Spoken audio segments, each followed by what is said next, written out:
right, hi. Welcome. Let's see. Did you ask in the morning session how many had been? Yeah. Yeah. So by show of hands, how many had been in another chapel? Whoa. All right. Welcome back. Wow. Is it just to get credit? Is that the deal? Okay. All right. Okay. Let's see. We want to manage our time wisely. So what we want to do is we want to recap the story, kind of my story, her story, our story. We want to recap that for you so you kind of know, if you haven't heard already, kind of who you're getting, what you're getting.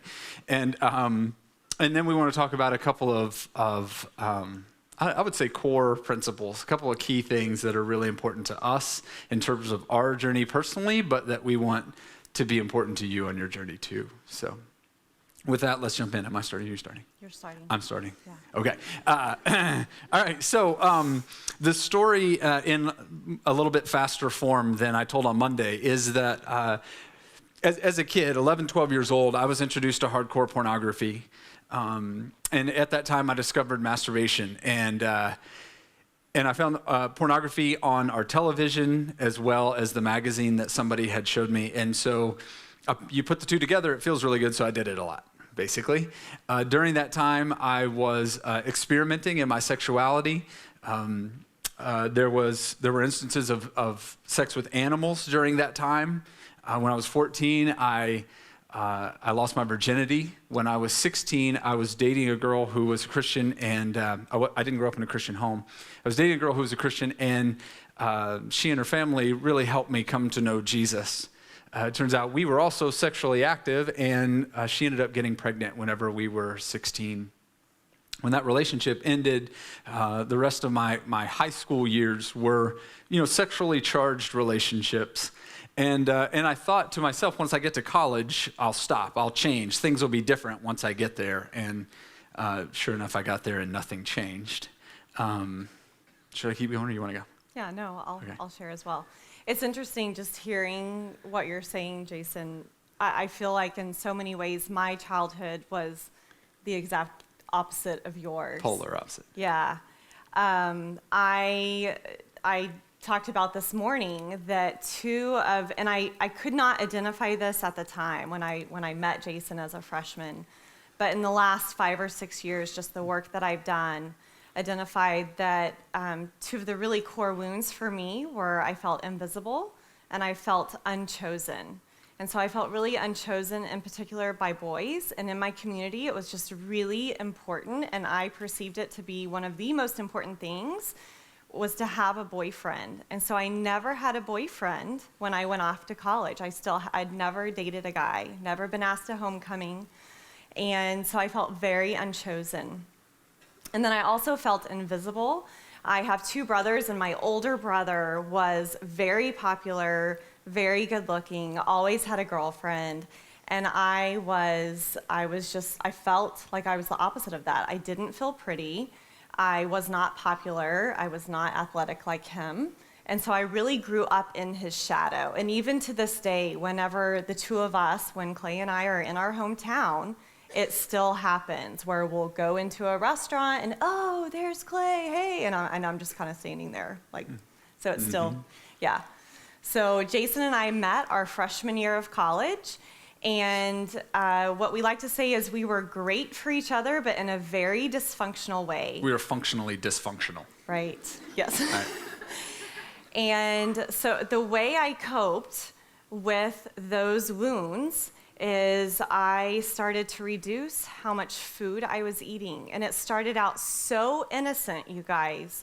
I had my wisdom teeth removed, and I lost maybe 3 pounds. I had some complications, and just took me a couple of days longer to start eating again. And I went back to school, and I had a couple of my friends that were like, you look so good. Have you lost some weight? And I was like, oh, I like this. I felt significant. I felt like it was something I had control over, because I didn't have any control over feeling invisible and what am I going to do with my older brother? Or I also had no control over a guy asking me out. And so by the time I was a freshman in college, I was anorexic, and I met Jason. And Jason was my first boyfriend, and what was so significant for me was that he chose me. Mm-hmm. So I'll just talk about through college. Sure. Right. So in college, we were functionally dysfunctional. Let's just sum it up with that, right? It was an awkward dating relationship. We're not going to get into that. And so through college, I struggled with my sexual integrity issues, and I was addicted at that point, and I wouldn't have said it, but I spent a ton of time online looking at pornography, a ton of time in masturbation. Even some of the dating relationships I had outside of Shelley were, they were sexually charged, and it was just. It was an ongoing struggle. I was accountable for it on some level with some guys. Like there were some guys that knew that I was struggling, but they didn't know the depth or the reality of how bad it was for me. And as I went through college, it was off and on. There were times when things were really good and I did really well and I felt like I was honoring God with my life. And then there were these times where the thought in my head is, if anybody really knew, if anybody really knew what I was doing, ultimately they would reject me, was what I thought. And so by the end of school, yeah. Well, and I had no idea. Totally what was going on with Jason. And it makes perfect sense because I was more concerned about my eating disorder and keeping people pushed out and making sure that was my top priority. All the while you had something you were keeping closest to your heart. Yeah, I mean, our relationship, the way we related was we gave each other just enough of what we needed to feel okay without really letting the other person in to scare them off. Mm-hmm. Does that make sense? Without knowing we were doing that. Right, without really knowing we were doing that. Yeah, right? Yeah. Years later. So anyway, by the end of school, by the end of college, I was mostly alone. I was living alone. Shelley was living a couple hours away, finishing her degree, and I was lonely. I spent a ton of time online looking at pornography and moved into chat rooms. And before the last semester of school ended, I met someone from the internet, and it was one of those things where I freaked out whenever the person walked into my apartment. And I didn't really know what to do, and I also felt an overwhelming sense of guilt and shame for what I was about to do. And so in freaking out, I just said, "You've got to leave. Just go." And so she left, and I said to myself, nobody needs to know, because this will be my little secret. I'm about to graduate. I'm about to get married, and marriage will fix me. Marriage will complete me. That kind of crap. And so I just said, you know what, this will be my secret. Nobody needs to know. And so I took that into our marriage. Do you want me to keep going? I'll talk. Okay. So let me have the floor now. Yes, ma'am. So know that the day we got engaged and the day we got married, I knew deep down something wasn't right. And I went to Jason a couple of times and was like, I just feel like something's not quite right. Is everything okay between us? Or Well, and you knew you should have said no.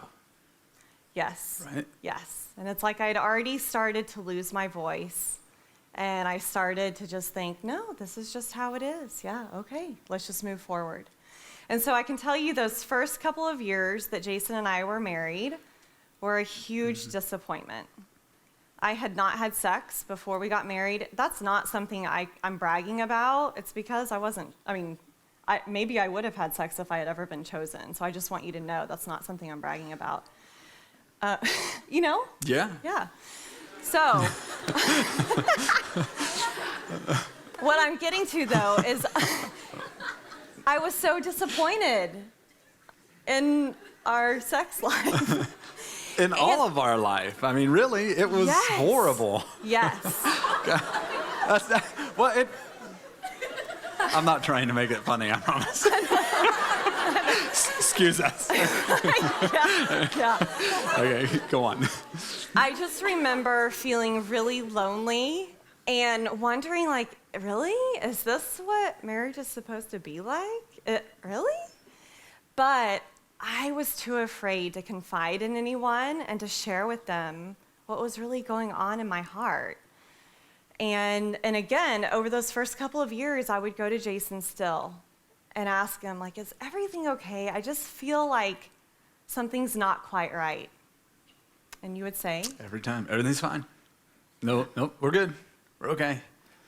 And am I going now? Mm-hmm. Okay. And at that point, so what Shelley's saying is really true. Like those first few years of our marriage were, they were rough, largely because I was a jerk, because I was living a secret life. And that life, secretly sexually addicted and sexually acting out, was so full of guilt and shame. And I started to hate myself. I started to hate who I was. I didn't even want to look in the mirror. And I would just project that self-hate onto her. I would take that stuff out on her. And so we were married about 90 days before I was back online looking at pornography, masturbating, chatting, and met someone from the internet. And by the end of our first year of marriage, I had done that multiple times. I had gotten basically fired from a job because I quit going to work because I was staying at home doing that. And then I was at a company where I was having an affair with a coworker, and Shelley quasi-confronted me one night when she was doing the math and things didn't add up, and basically what she said is, "There's something I need to know." And do you want to talk about that? Do you want me to talk about that? You can talk about it. Okay. But we only have 18 minutes. Okay. I'll go faster. So she confronted me, and in a sense, my confession was that I had almost cheated on her. And that was a lie, because I was already cheating on her. But my confession was that I had already cheated on her, and that it was her fault. And so if she would, lose weight, stop nagging, have more sex, have different sex, if she would initiate more often, wear sexier clothing, if she would do something to change her, then it would fix me. And unfortunately, what else could you do but buy it at the time? Yeah. I'll let you talk now. Yeah. As I mentioned this morning, I thought that if I could become a sexy wife, that one, this would not have happened to me and this wouldn't be my story. And two, if I could change myself, then I could save my marriage. And so I forgave Jason very quickly, because that's what all good Christians do, right? You just forgive real quickly, just like that. And not really, but and and you never bring it up again. Right, and don't ever bring it up again. Right. And 9 months later, my heart was so bitter and so resentful, and I knew I had a lot of forgiveness work ahead of me, and I also knew I wanted to know the truth. And so I ended up calling the other woman and had a 2-hour conversation with her over the phone and found out the truth. And then a couple of days later, I confronted you, and you chose to tell me the truth a couple of days later. Yeah. And so really, when Jason chose to tell me the truth, that was the beginning, that was the first thing, the first step in our healing, was when he chose to tell me the full truth. And I also, something you said, I just want to also stop and comment that, for some of you in this room, male or female, you may be sitting here like, well, my story isn't as bad as his, it's just pornography. And I just want you to know, from the women that I work with, we can't judge someone else's pain, and pornography can be just as painful as acting out face-to-face physically with another woman or another man. Yeah. So. Yeah, don't use that as an excuse to not deal with it. Yeah. Right? A little bit of backstory. I said this on Monday. Anytime I tell my story, I always tell a certain part of it, because it helps me stay grounded with where I was and the reality of what I was living. And that at one point in there, before confrontation, I would travel to a city. I was traveling for work, and so I'd travel to a city. I'd spend the day there, and then at night, after everything was done, I would go get online and find somebody from the internet that would allow me to meet up with them. Midnight, 1 o'clock, I'd go meet with them. 3 or 4 o'clock in the morning, I'd walk back into my hotel room, and I would literally sit down, open my computer, and start looking at porn, masturbating, chatting again. Till the sun came up, I'd go take a shower and do my day over again, days on end. And it owned me at that point. You know, I was suicidal, largely because I was reaching the point of having prayed like 106 bajillion times for God to fix it, and he wouldn't. And again, maybe that's some of your story too, is feeling like God has left you, just hung you out to dry because you've been praying for years for him to fix something that you genuinely don't want to struggle with anymore. And so there came kind of a bottom for me. Do I need to hurry still? Okay. There came kind of a bottom for me where just standing in the shower one day reflecting on my life and the reality that I'm an adulterer, I've lost multiple jobs, about to lose another one.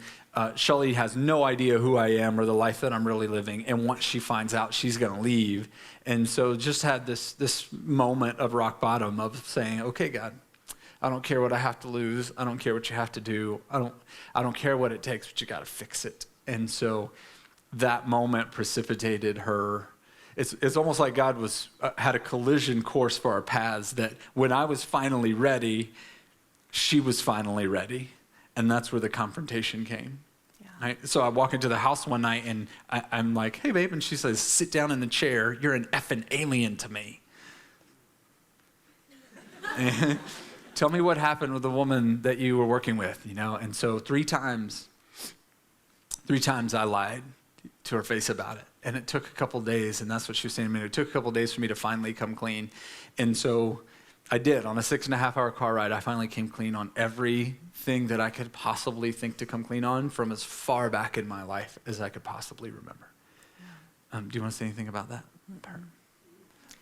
Yeah, I mean, but I'll move on. And just, this is where it gets a little difficult because I was devastated, obviously, and know that it's just been before 5 years ago, so we're 12 years into our process. So, 7, 8 years into our process, I couldn't even talk about it. I mean, I would my gut would just start to shiver, and I would just cry. You wouldn't even open our wedding album. Right. So just know that, it's really hard for me to communicate to you guys what all happened starting 12 years ago to get me to the place where I can stand here and not be crying the whole time. I was devastated. I thought Jason had chosen me. And the truth is, he did choose me, and he also chose a lot of other women besides me. So, I was able to forgive Jason about 13 months into our process. And that as well has been quite the process. All of this has been such a process, and we're still on the journey. Mm-hmm. Even at lunch today, I was sharing with the gals that probably about a month ago, I started making banana muffins, and I remembered a detail from the past. I mean, it wasn't even that I was triggered. It wasn't like I saw a woman that reminded me of her. A thought entered, yeah, and I thought about it for a couple of seconds, and then I was like, stop. I forgave you, and I forgive you again right now. So. That's an ongoing process. Yes. Can I say just a couple of quick things about that early part? Mm-hmm. I said on Monday that there were steps that I could have taken to have foregone the path I was on, that would have radically altered and changed my trajectory. There are choices that I could have made and decisions that I could have made when I sat in a room like this, when I was sitting where you are. Right? There are things that I could have done and steps that I could have taken to not end up standing here with this being our story. Right? And the truth is, in a room like this, some of you are on that path. There's people in this room, whether you're male or female, there are people in this room who, if the thought that has gone through your head is if anybody really knew, and somebody really needs to know. Mm-hmm. I mean, I'll talk in a second a little bit about redemption, but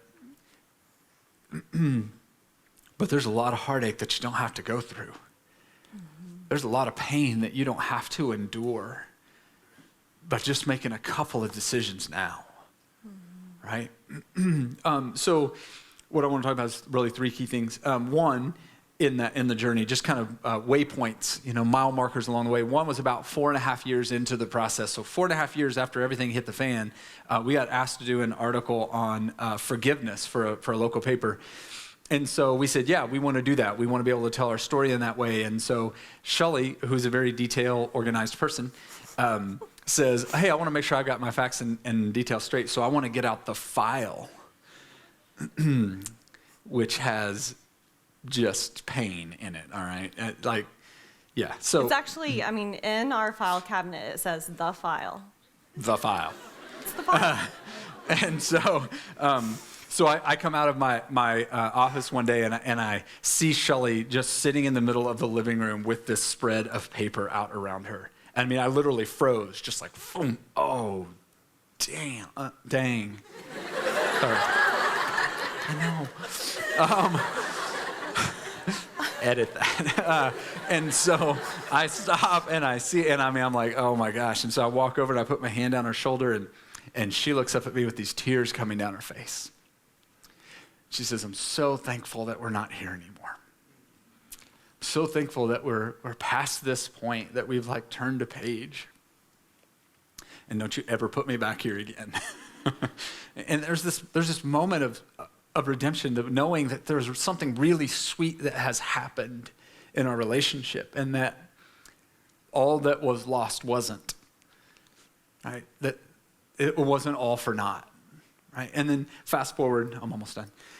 Fast forward to, I don't remember how far it was, 6 or 7 years later. And so Shelley and I are in the car and we're coming home from some friend's house, and she's telling me this story about how she has a friend who always tells her husband, if we had to do life over again, I'd choose you. And whenever I tell my story, I always tell this part of the story too, because it's so meaningful to me, that in that car ride, there's a moment where Shelley's like, well, and I'm driving, I'm like, well, what? She's like, well, do you want to know? Oh, yeah. Right? And Shelley says, you know what, Jason, if we had to go through all this again, if we had to do it all over, if we had to go through all this hell again, I'd choose you. And there's nothing like those words. There's nothing like those words. When somebody on the planet knows that you care about, somebody on the planet knows the best of you and the worst of you and says, I choose you. I still choose you. That does something to unlock shame unlike anything else on the planet can. All right. Mm-hmm. All right, I'm going to stop there. You want to say anything else before we move on? Today things aren't perfect. Oh, you talk. Right. I felt like I did have a couple of things I wanted to share. Let's see if I can collect them. Bring it back. I just want you guys to know that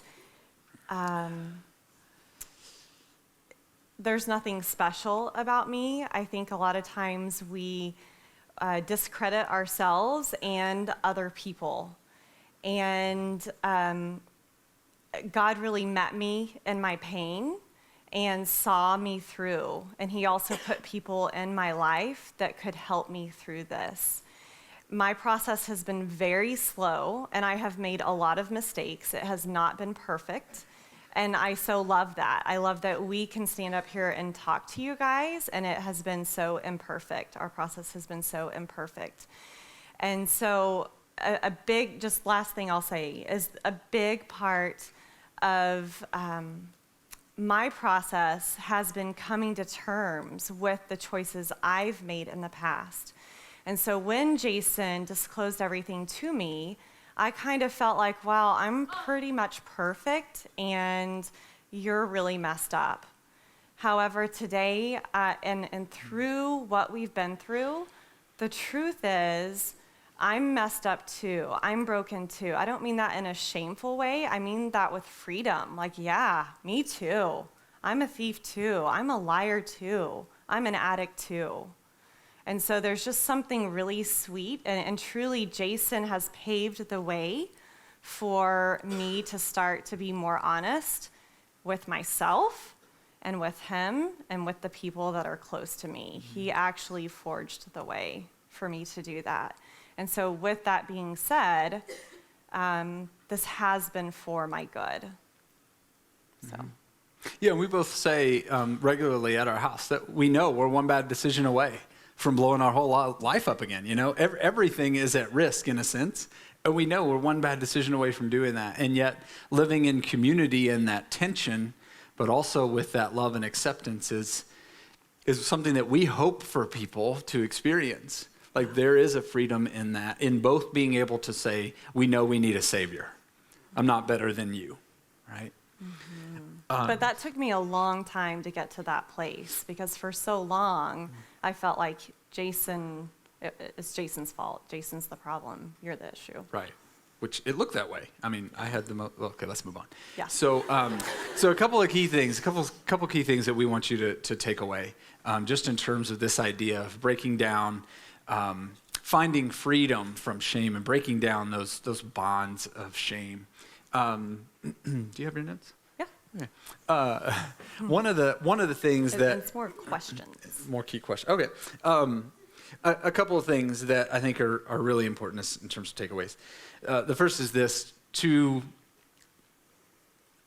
think about, are you willing to risk rejection? Are you willing to risk rejection? Are you willing to open yourself up to someone, to be that person for someone, to be somebody with the risk of rejection? If you think about Jesus and the life that he lived and the way that he modeled, there are a couple of key people in his life where he said, you know what? I know the end result. I know the outcome. I know where this is going to get me, and yet I'm still going to let you in. I'm still going to do life with you, even though I know it's going to hurt one day. Even though you're going to betray me, I'm still going to let you in to see my heart. And I'm still going to be in a place to honor your heart, even though I know you're going to hurt me. All right, so one of the first things I want you to think about and to take away is, are you willing to risk rejection? Are you willing to be somebody, all the while knowing they may end up hurting you? They may end up rejecting you. Right? Yeah.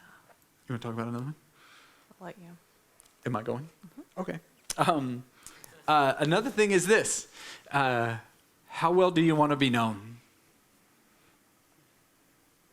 How well do you want to be known? And I'm saying this to you, those of you that are sitting here, if you're in a dating relationship, how well do you want to be known? How well do you want to be known? Right? I mean, if maybe you don't want more dates, and so you're going to tell somebody something that's going to scare them off. I'm not recommending that, right? But what I'm saying is, if you're in a dating relationship where you're talking about the future together, you're talking about what life might look like later on, how well do you want to be known? Do you want them to know your hopes, your dreams, your fears, your failures, your passion, your criticisms, your insecurities? How well do you want to be known? Because let me tell you something, whenever you get into marriage, okay, I'm going to be on the soapbox for a second. So listen, a lot of people go into marriage thinking, hey, this is going to complete me, and this is going to feel really good, and this is going to be all Care Bears and rainbows, and it is not. All right? It is not. And God in his severe mercy is going to set you up with somebody in all likelihood that's going to press every button you have and bring out every insecurity you have and is going to reflect back to you all the junk that he wants to carve out in you. Don't make me preach. All right? And so in that, part of what I'm saying is, how well do you want to be known? How well do you want to be known going into a relationship where it's all going to come out anyway, either in healthy ways or unhealthy ways? God is going to refine you. Will you be a willing participant or not in that? Right? Okay, I'm off the soapbox. Yeah. Go ahead, we have 1 minute. Okay. One other question is, will you go first? Will you be the first one to go? What we're talking about here is not about sex and is not about food. It's about being intimate, being fully known with another person and letting other people in. Both a sexual addiction, it's an intimacy disorder or an intimacy issue. Yeah. And same with an eating disorder. And so will you go first? In our relationship, Jason went first. He was like, okay, here we go. I'm going to put all my cards on the table. And so he really paved the way. Someone has to go first. So will you go first in your relationships? I'll say one more thing since we're running out of time. I'll close this up. And at the band, if you guys want to come on up and start wrapping up, you can do that too. So much of what we're talking about in terms of relationship and sexual issues and eating disorder and workaholism, all the stuff that we've experienced and that we're still in process on, right? I was saying this a second ago, that's not perfect, it's not fixed, that we're still working on. It is a process. It's an ongoing thing. It's not a one and done. It's not some place, we talked about this with the faculty today in a meeting, that it's not some place we arrive. It's not a destination we get to where we say, I'm fixed and I'm good. It's that ongoing work of sanctification that God wants to do in us. And so I'm urging you to be willing to risk rejection. Be the one that's willing to go first. Be willing to put your cards on the table. Right? Be willing to be known in ways that you've never imagined by some of the people that you trust the most on the planet. Right? It's only when we're fully known that we can fully accept acceptance. The thing that we most long for in our hearts is finding that true acceptance. We'll never fully accept it until we're fully known. Right? I'll say a quick prayer and close this. God, I just thank you for redemption. The fact that you are still in the business of changing people's lives. And I thank you that you have brought the people sitting here listening to this message, that you brought them to a unique juncture in their life where the entire course of decades and legacy can be altered now. That the choices that are made leaving here will affect generations. So I pray that through your Spirit you would move in all of us to make that next right decision, to do the next right thing, to do the next thing that you're calling us to live authentically, to be fully known, to be accepted, to be loved by others and by you. So thank you. In Jesus' name, amen. We hope you enjoyed this message. Biola University offers a variety of biblically centered degree programs, ranging from business to ministry to the arts and sciences. Learn more at biola.edu.